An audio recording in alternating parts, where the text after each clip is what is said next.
I appreciate you for asking that question, Star. And it is a very tragic situation that is transpiring in Gulf right now, where we do have the Marine forces of Bangolan that were once a very, I could say, a strong force to reckon with under late FM NOPC when they were still working as part of their county.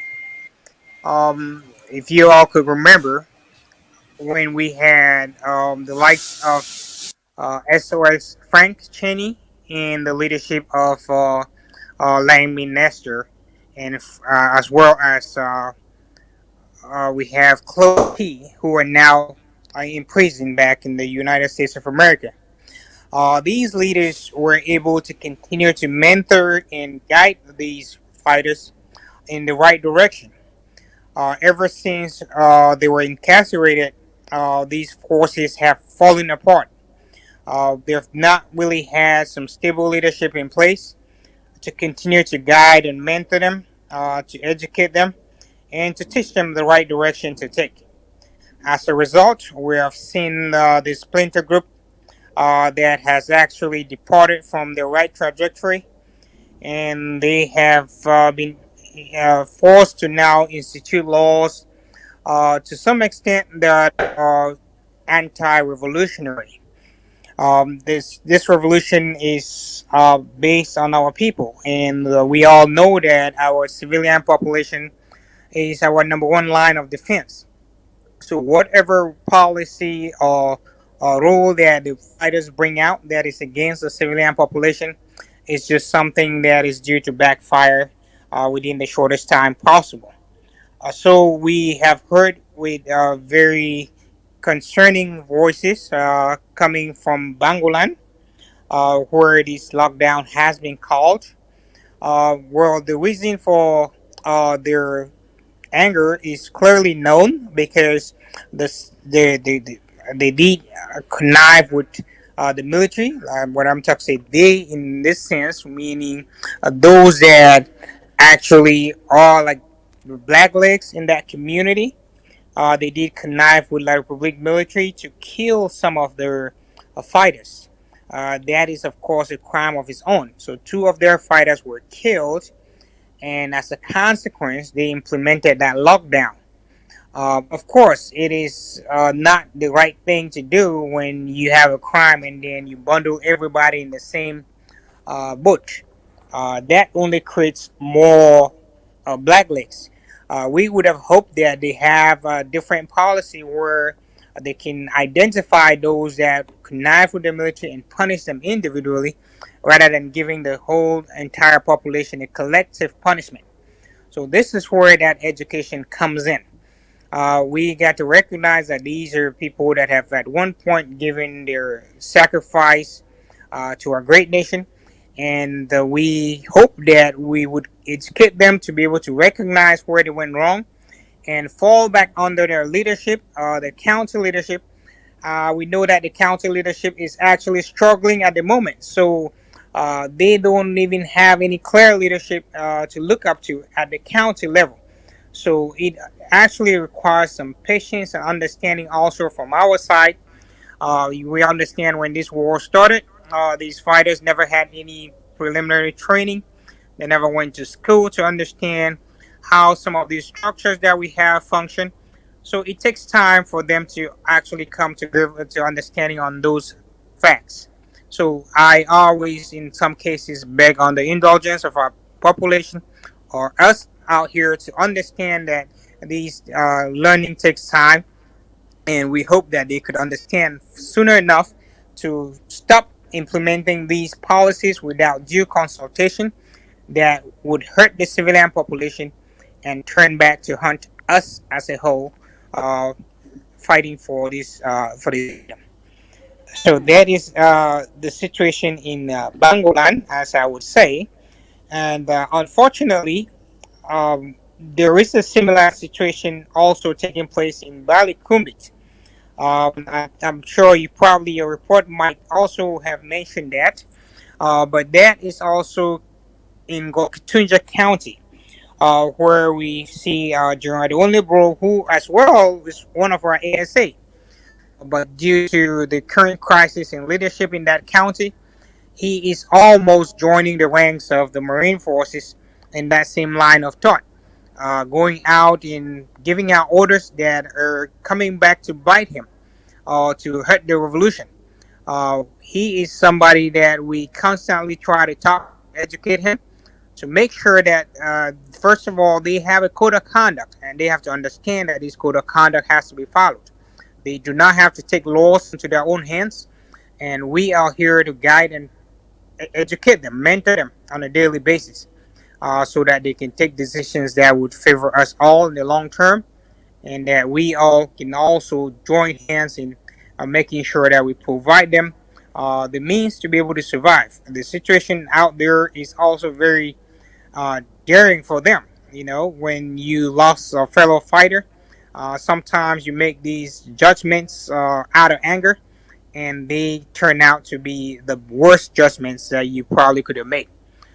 That is basically the situation that Ngokchunja is going through, and we are hoping that we would address the situation as soon as possible and get our civilian population out of these great stress. Okay, now you talk about have the ASA having lack of leadership sort of being the problem, but you also talk about them understanding the difference between anti-revolutionary actions and radical actions that do push the struggle forward. Now, how do you think the ASA can effectively communicate this difference with the other Amazonian state armies so they're not misled into harming the civilian population instead of protecting their own people? Commander Okay, thank you very much, Star, again for that question. I can hear some echoes, but I hope you can all hear me very clearly. Okay. Um, the answer to that question is very simple. We understand that just like any military force, once you have a soldier, you have to pass them through what you call basic training. Basic training teaches you to be able to take orders, to be able to follow a code of conduct, which are rules that are set for engagement. If a soldier is not trained, it means that soldier does not understand what those rules of conduct are, and it gives that soldier that ability to be able to act as, somebody who did not understand the rules of the game, rules of engagement in that sense, and he would then act ignorance when asked a question. So it is our responsibility to be able to set up those structures to encourage and make sure that our war fighters receive appropriate training.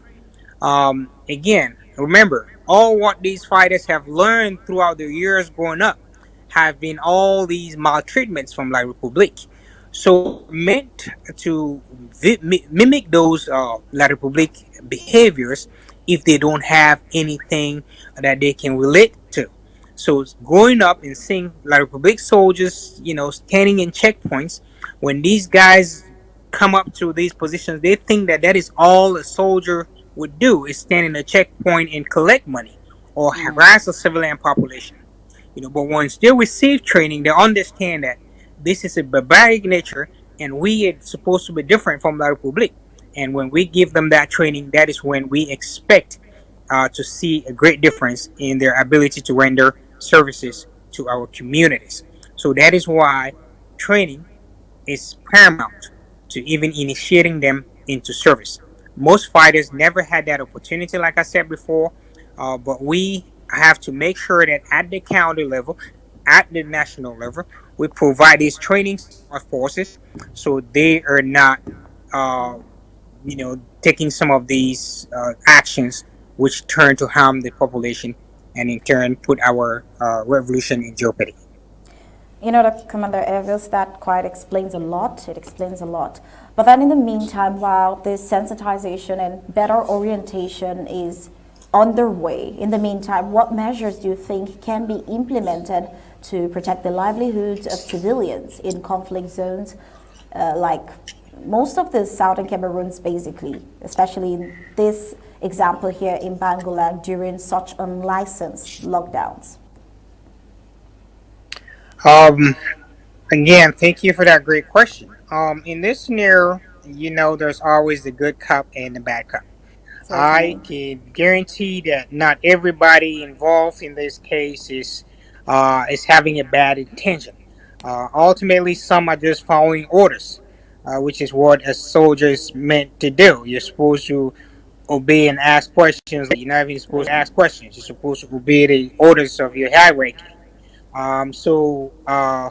You could say a group of lions led by a sheep is most likely to fall into in this case, if you have a sheep as a leader and you have lions behind you, uh, ultimately they're going to fall into the pit. So we need to make sure that we educate the leaders to be able to take wise decisions. The ones behind them will most likely follow suit. We cannot say they're all bad, but we can castigate the decision of the leadership, which was taken without due consultation. Um, the ASA has been a standard bearer in most cases. Somebody like a Major General Tucken do. He doesn't take rational decisions. He makes sure he consults with his leadership before those decisions are taken. At the national level, he understands that there are some decisions that might come down that would not favor his thought process, but because he works under a leadership structure, he has to obey those orders. So this is what our military men and women, our Amazonian State Army, are trained to do. So the good cops should be able to prevail in this case, and we hope that that will be the case. Again, I said most of these fighters at one point they were the Amazonian Restoration Forces, I would call them before, until the leadership at some point had difficulties and they found themselves diverting from the county structures. So we just have to educate them, get some people in place that are able to better understand and continue to guide and educate them, and bring them back in the fold and let us continue this journey. This is a journey that is greater than one person, and we need all hands on board. Thank you. All right, thank you to Commander Elvis. Well, that answers it in its entirety. We do hope for the leadership to be better put in place. I think this is why we have the president always talking about the leadership relationship between the ASA and the county chairs and all of that. He explains all of this. To you now, Barrister Team in Mbeseha, we know this is not your field, so in very few words, we'd like you to put in your thoughts about this ongoing occurrence in the Southern Cameroons. Uh, Thank you for having me, and thanks Commander Elvis for his input. He has said almost everything, but by way of emphasis and summary, I would rather say this. Whoever is an Amazonian restoration fighter, ASA, anyone, presently or the one to join tomorrow, there's a common guideline.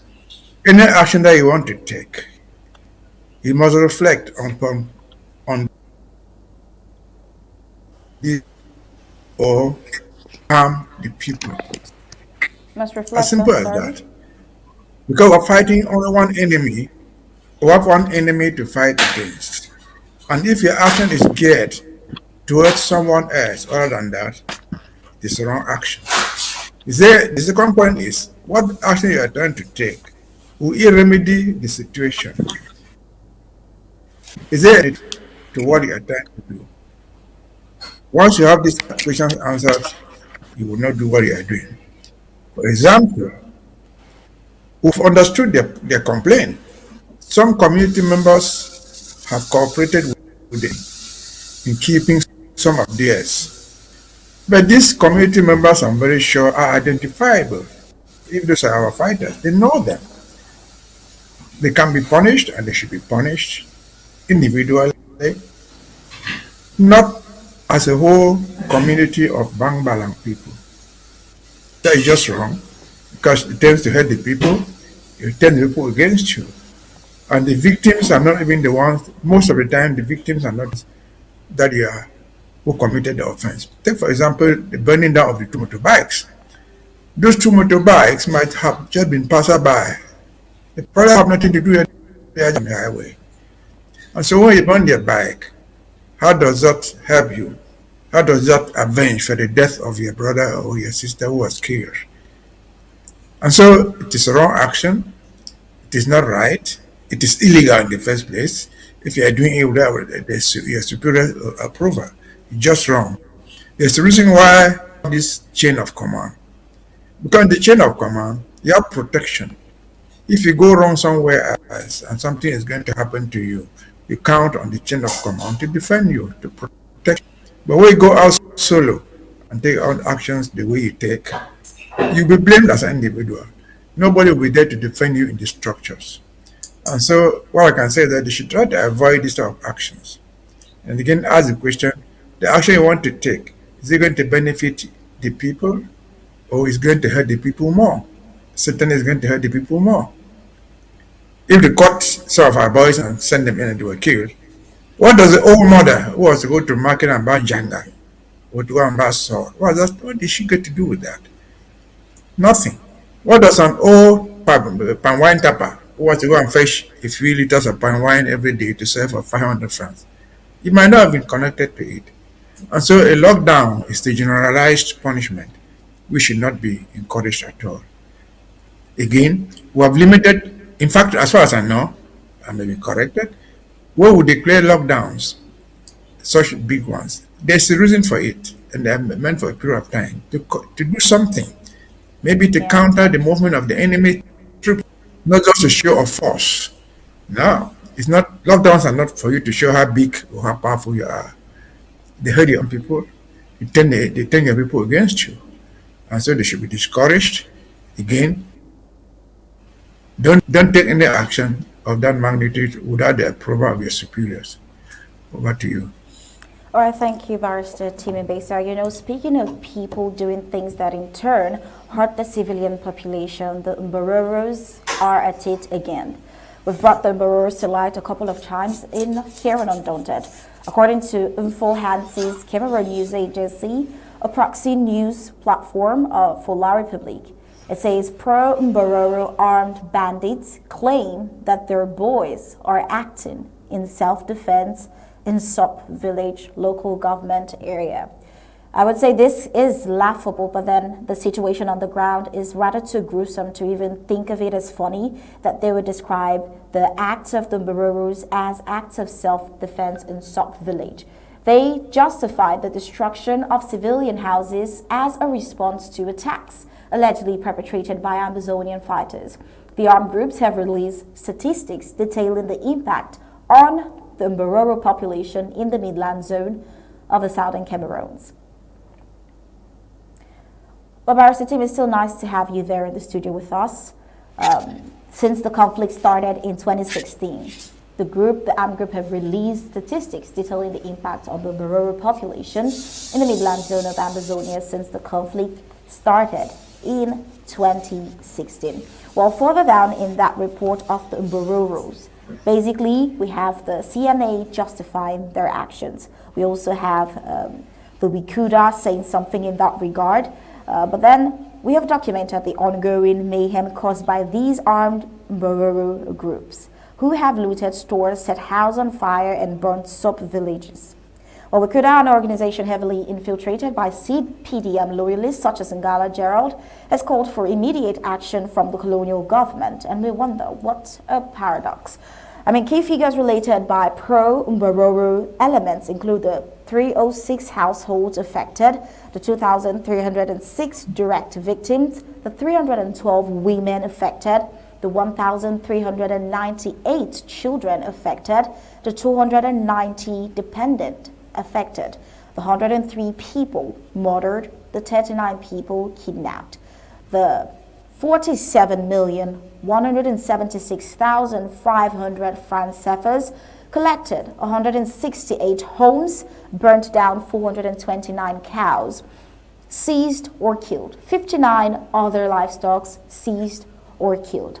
We can now affirm that these Bororo groups are being highly instrumentalized by the colonial government to create anarchy within Ambazonia. What is baffling is their audacity to even release statistics of the harm they have inflicted on the civilian population under the guise of self-defense. I found this report very ironic. I would have said funny, but like I said before, too gruesome to find it even funny. What would be your reaction to this particular report, looking at their defense for what they've done in different parts of Amazonia? Barrister Tim, over to you.